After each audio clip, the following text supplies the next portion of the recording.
Hey guys, it's Melanie and welcome back to my channel. Today I have got a piano bench redo, before and after of a piano bench. We recently inherited a piano from a family member and it needed a little bit of sprucing up. So I'm going to show you guys in this video how I recovered my piano bench, and this might just give you some ideas if you have a standard piano bench like the one that I have, or maybe give you some ideas for things that need to be reupholstered in your home. So let's get started. All right, let's recover this piano bench. Here it is finished and here it is before. Really in some serious need of help here. And really what you want to do is get everything off of your piano bench. So whatever yours looks like, you want to disassemble it. And oh look, another piece of fabric underneath the one that I thought was the outside piece. So anyway, you want to just make sure that it's all taken apart. This piano bench, the fabric had a little bit of an odor to it, so I wanted to make sure that it was all replaced. So any of the batting, I replaced all of it. And this is some upholstery batting. I'm going to use quilt batting because I have so many scraps on hand, but Dacron is a really good option too for, especially if you want a little bit of a fluffy look or you're doing other projects. So I'm going to give the piano bench, the wood part, a nice good cleaning and use some wood polish and get it nice and shiny. And then I'm going to use that plywood piece and trace around a piece of scrap batting that I had on hand. And then I went up to my sewing room and I cut 4 pieces to fit just that plywood piece and then 2 pieces that were larger. So a really important factor here is those 4 pieces are staggered. So you see how it's tapered so that you don't have a harsh edge when you go to cover it all up.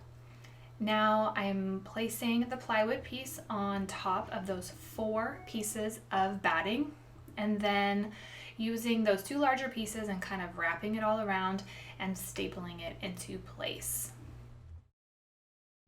Now just do your best with this. If you need to use some scissors and, like you'll see here, minimize some of that bulk in the corner, go ahead and do that.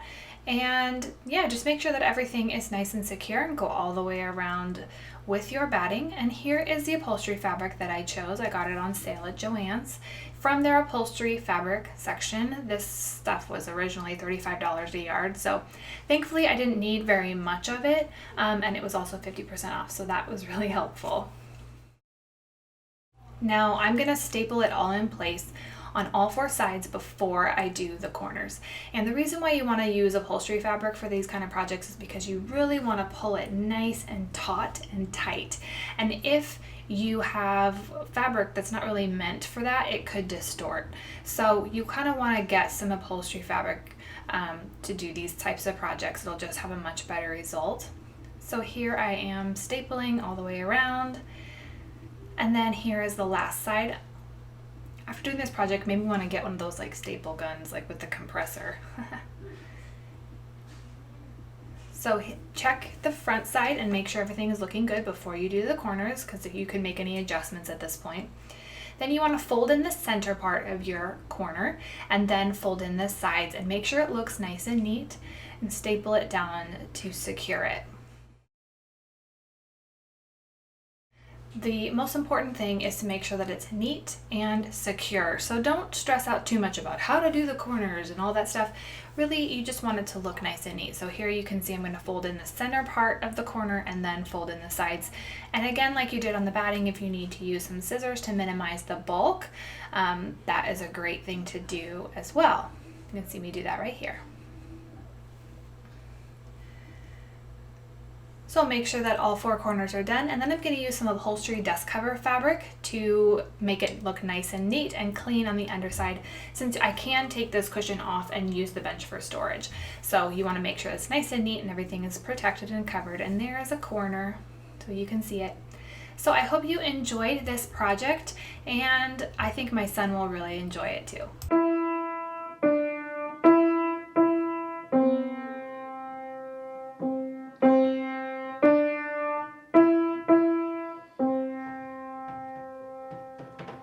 Alright guys, thank you so much for watching. Comment below what you thought of this before and after. If there's any other projects that you would like to see, please leave me suggestions down below.